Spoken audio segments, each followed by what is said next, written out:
Hey everybody, it's Raven Maureen and I'm coming to you from a different angle of my sewing room because I just want to try the natural light thing. We'll see how it goes. May not work out. Anyway, I want to talk to you today about how to sew faster. And this is a question that has come up many times for me, and people just always want to know, how do I sew faster? And so I have been sewing for many years, more than half of my life at this point. And now I am ready to share some of the tips and some of the tricks that I use to push out those projects. Now there's something that me and my sewing friends call a project runway deadline, and that is something that I feel like I am constantly doing, is that whether I am sewing for a pattern company, sewing for myself, or sewing for a vacation, I feel like I am constantly on a project runway deadline, and that's okay. I like it that way.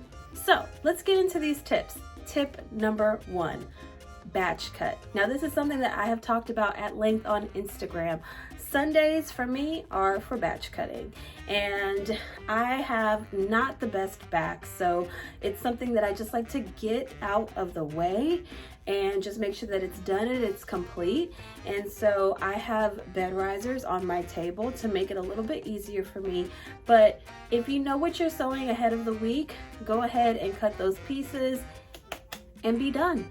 Number 2, so you've batch cut, don't forget to mark those notches and those dots. You don't want to skip this step because that's like literally your roadmap for sewing. That's how I look at it.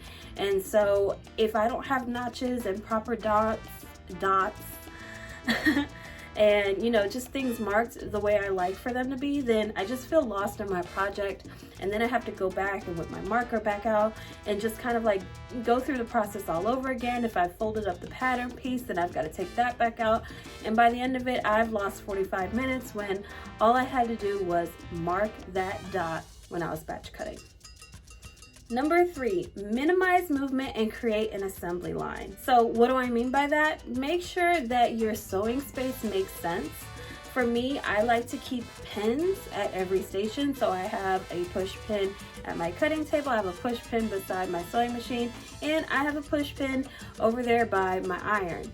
The other assembly line feature that I have, or assembly line step, I guess you could call it, is that if I am working on something that has 2 sides, so like let's take a blazer for instance, it has two sleeves. So if I know I need to sew 2 sleeves, then I'm going to pin those 2 sleeves at my cutting table and then take those 2 sleeves literally less than 2 feet to my sewing machine and sew those up side by side. And in the same vein, you can also chain stitch. So this was something, I know we don't like to bring it up, this was something I did a lot when we were making masks back in 2020. This is something that works if you're like making panels, sewing pockets. It's definitely highly effective. Number 5, work in batches.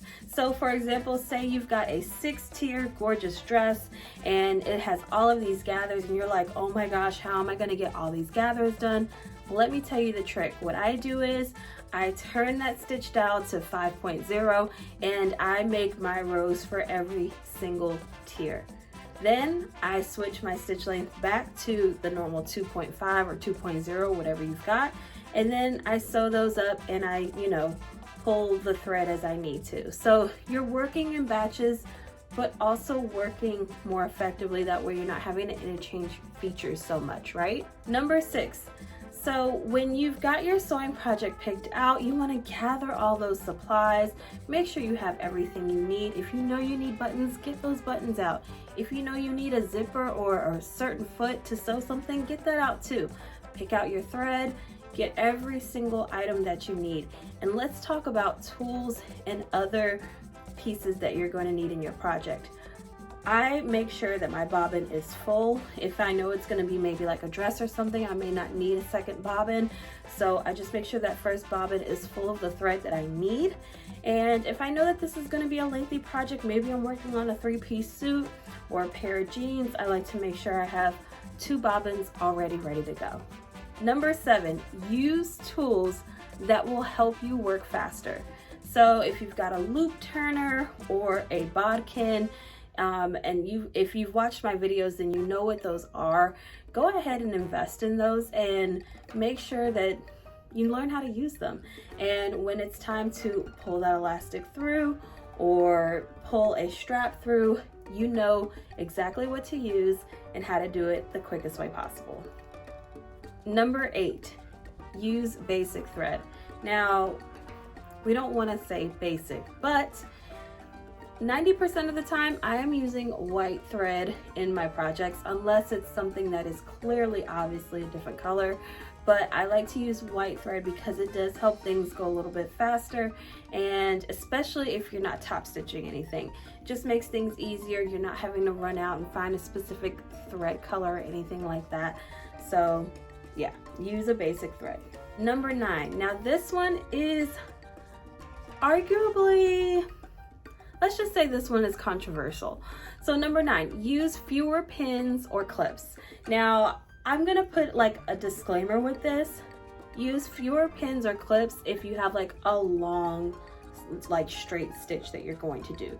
So if you have a pant leg or something, you know you need to sew all the way down that pant leg and that everything has to line up, go ahead and use maybe 3 to 5 pins or clips versus 25. That way you're not having to take 25 pins out as you sew.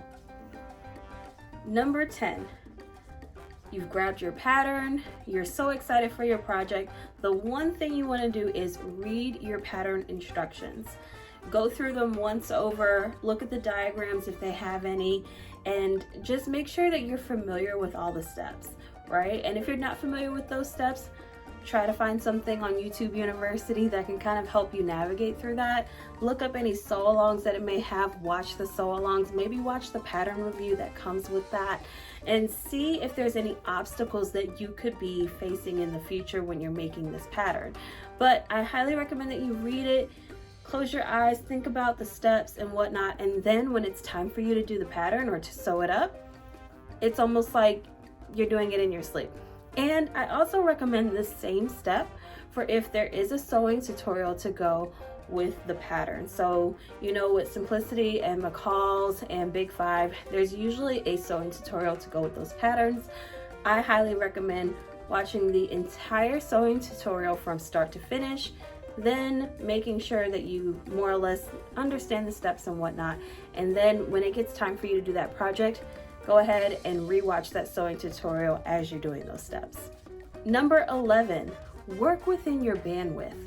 So if you know that you have just one afternoon, I don't recommend maybe making like a jogging set, right? Like that's an extreme example, but say, you know, you plan on having a date night with your husband or your boyfriend or your significant other, and you have one day to finish a project. Pick something that's going to be within your bandwidth, maybe something that you've already sewn before or that you're familiar with, and go ahead and pick that and sew that up versus trying something completely new that may have 15 bajillion steps and a partridge in a pear tree. Number 12, you want to sew when you are not tired. I know that sounds super obvious and super like duh, but I can't tell you how many times I have made countless mistakes while I am sleepy or not in the mood to sew. And that's when I just have to back away and say, you know what, this isn't for me right now.